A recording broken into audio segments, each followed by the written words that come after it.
வணக்கம், வாழ்க வளமுடன். நம்ம இன்றைக்கி பார்க்க போகிறது என்ன அப்படின்னா, மாசி மாதத்தினுடைய சிறப்பு பலன்கள். பொதுவாக இந்த மாசி மாதத்தில் பார்த்திங்கன்னா மகம் நட்சத்திரமும் பௌர்ணமியும் இணைந்த நாள் தான் மாசி மகம். சமயபுரம் மாரியம்மன் பிறந்த நட்சத்திரம் எது அப்படின்னு பார்த்தோம்னா மகம் நட்சத்திரம். அதனால தான் அந்த அம்பாள் பேர் மகமாயின்றோம். இந்த மாசி மகத்தில் பார்த்திங்கன்னா மிக சிறப்பானது மகா சிவராத்திரி வரக்கூடியது. அதே போல் காரடையான் நோன்பு, சுமங்கலிகளுடைய பூஜைகள்.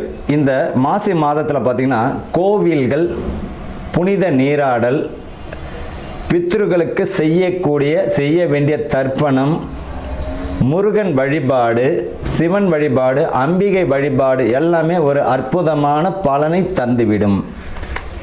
அப்படி ஒரு இருக்குது இந்த மாசி மாதத்தில். சரி, இந்த மாசி மாதத்தில் பார்த்திங்கன்னா புனித நீராடுதல் ரொம்ப விசேஷங்க. பாவங்களை போக்கக்கூடியது. கடலில் குளிக்கிறது, குளங்களில் குளிக்கிறது, புனித நதிகளில் நீராடுவது, முன்னோர்களுக்கு தர்ப்பணம் செய்யக்கூடியது, இது எல்லாமே ரொம்ப அற்புதமான ஒரு விசேஷமான நாள். நல்ல பலனை தந்துவிடும். குழந்தை இல்லாத தம்பதிகள் பார்த்திங்கன்னா இந்த செவ்வாய்க்கிழமையில் முருகன் வழிபாடு பண்ணும் பொழுது குழந்தை கருத்தரிக்கிறது, அதாவது கருத்தரிப்பதற்குரிய மாதமாக அமைஞ்சிடும். இந்த மாசி மகத்தில் பார்த்திங்கன்னா சமயபுரம் மாரியம்மன் வழிபாடு செய்வதும் மிக, உங்கள் வீட்டுக்கு பக்கத்தில் மாரியம்மன் இருக்குன்னா அந்த அம்பாளுக்கு மாவிளக்கு ஏற்றி வைப்பதோ, அர்ச்சனை செய்வது, அந்த அம்பாளுக்கு எலுமிச்சை மாலை போடுவது மிக சிறப்பான ஒரு பலனை தந்துவிடும்.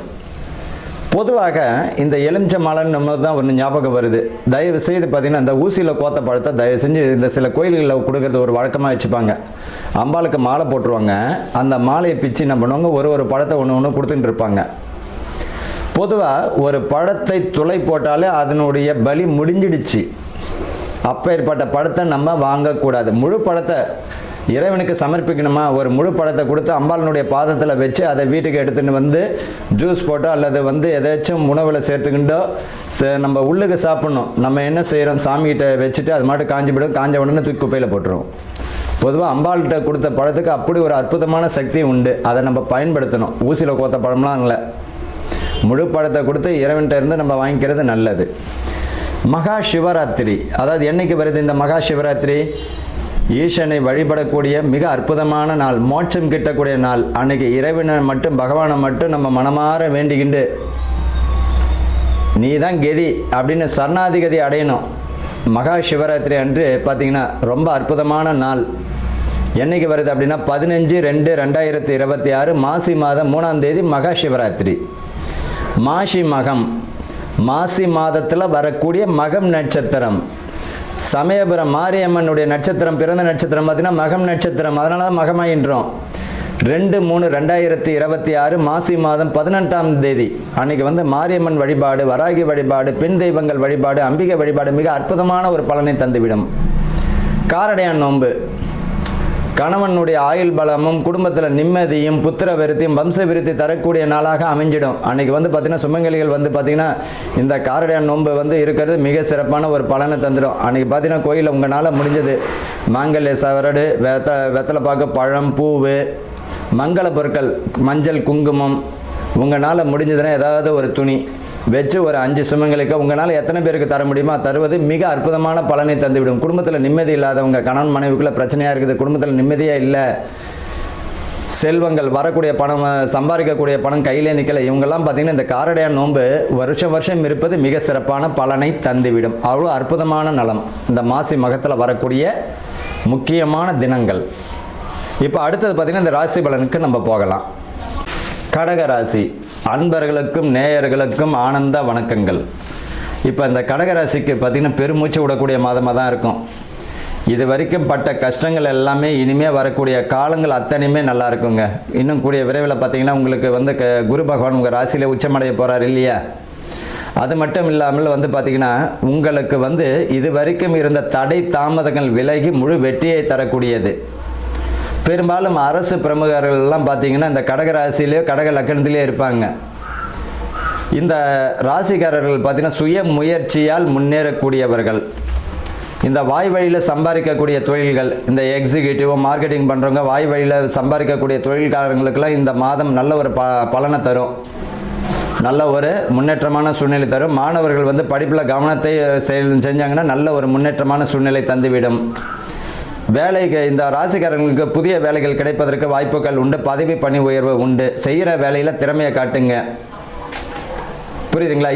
இந்த காலகட்டத்தில் உடைய மாணவர்களுக்கு பார்த்தீங்கன்னா இந்த உறக்கத்தை பார்க்காம காலையில் அதிகாலையில் ஏஞ்சி உங்களுடைய படிப்பில் கவனத்தை செலுத்துங்க. ஆனால் நிச்சயமாக தூக்கம் வருவதற்கு நல்ல ஆழ்ந்த நித்திரை வரும். கொஞ்சம் படிப்பில் கவனத்தை செலுத்தினா அற்புதமான ஒரு எதிர்காலத்தில் அற்புதமான ஒரு பலன் தரும், வெற்றியை தரக்கூடியது. உத்தியோகத்தில் வந்து பதவி பணி உயர்வு உண்டு. அதே போல் இதுவரைக்கும் தடை தாமதங்கள் இருந்த குழந்தை பாக்கியங்கள் இந்த மாதம் கருத்தரிப்பதற்கு வாய்ப்புகள் உண்டு.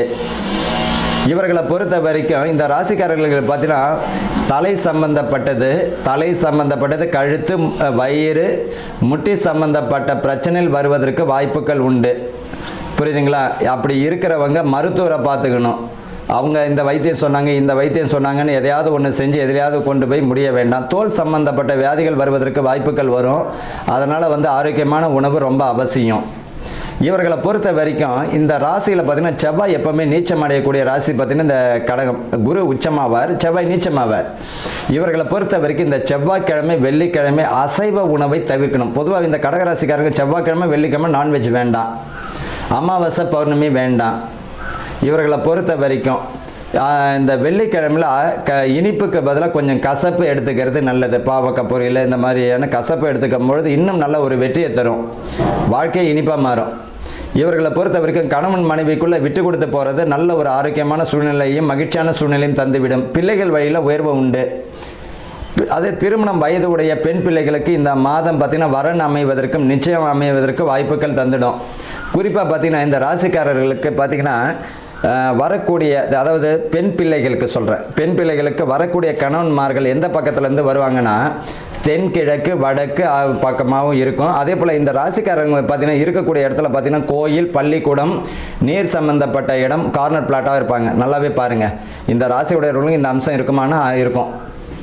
இவர்களுக்கு பொறுத்த வரைக்கும் பெரும்பாலும் இந்த ராசியோட உடையவர்களுக்கு வாஸ்து குற்றன்று ஒன்று வருவதற்கு வாய்ப்புகள் குறைவாக தான் இருக்கும். ஏன்னா இவங்களே வந்து எல்லாத்தையும் ஆராய்ச்சி பண்ணி தான் வீடு கட்டுவாங்க. அவ்வளோ அற்புதமான ராசி, அறிவு கூர்மையான ராசி, எல்லாத்தையும் நிதானமாக கையாளக்கூடியவர்கள் இவர்கள் தான். இந்த மாசி மாதம் எல்லா விஷயத்திலும் இவர்களுக்கு சக்ஸஸ் ஆகக்கூடிய மாதமாக தான் இருக்குது. வாழ்த்துக்கள், வாழ்க வளமுடன். இப்போ நம்ம இந்த மாசி மாதம் பலன்கள், நட்சத்திர பலன்கள், 27 நட்சத்திரங்கள். ஒவ்வொருவரும் ஏதேனும் ஒரு நட்சத்திரங்களில் பிறந்திருப்பார்கள். ஒருவரும்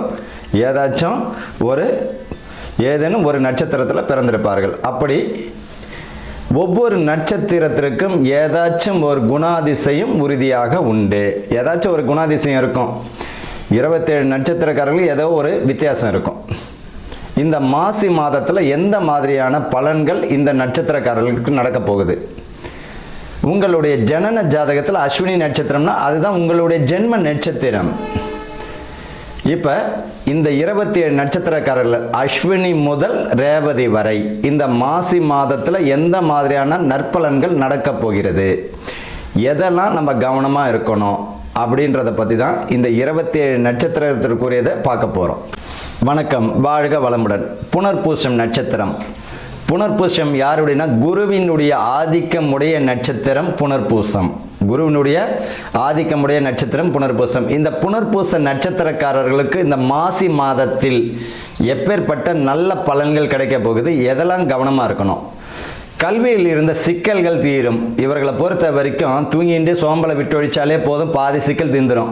சரி, நாளைக்கு படிச்சுக்கலாம்னு எப்பயுமே படிக்க முடியாது. ஒரு விஷயத்தில் வந்து நீங்கள் விடாப்பிடியாக இருந்தீங்கன்னா ஜெயிச்சிருவீங்க. இந்த ஒரு மாதம் நீங்கள் இந்த மாசியில் வரக்கூடிய இந்த ஒரு மாதம் உடல் உழைப்பையும் கவனத்தையும் நீங்கள் கையாண்டாலே போதும். நிதானத்தை, தேர்வில் நல்ல மதிப்பெண் பெறுவது உறுதி. குடும்பத்தில் ஒற்றுமைகள் ஏற்படக்கூடிய சூழ்நிலை தரும். இந்த காலகட்டத்தில் மனக்குழப்பங்கள் வந்து தெளிவடையும். இதில் மனக்குழப்பத்தை வச்சுக்க கூடாது. நிதானத்தை கடைபிடிங்க. ஆன்மீக சிந்தனை மேலோங்கும். எதையும் சாதிக்கக்கூடிய மன தைரியம் உடையவர்கள் இந்த புனர்பூசம். அந்த மாசி மாதத்தில் இப்போ சாதிக்கக்கூடிய வல்லமை உண்டு. அரசியல் பிரமுகர்களுக்கு அற்புதமான ஒரு மாதமாக இருக்கு. இவர்களுக்கு பேர் புகழ் கிடைக்கக்கூடிய மாதமாக இருக்கும். வாக்குல நிதானம் வேணும். திருமணம் தொடர்பான விஷயங்கள்ல கைகூடும். காதல் சக்சஸ் ஆகும். பெற்றோர் சம்மத்துடன் முடிக்கிறது நல்லது. புனர்பூச நட்சத்திரக்காரர்கள் இந்த மாசி மாதம் அற்புதமான பலனை தந்துவிடும். வாழ்த்துக்கள். வாழ்க வளமுடன்.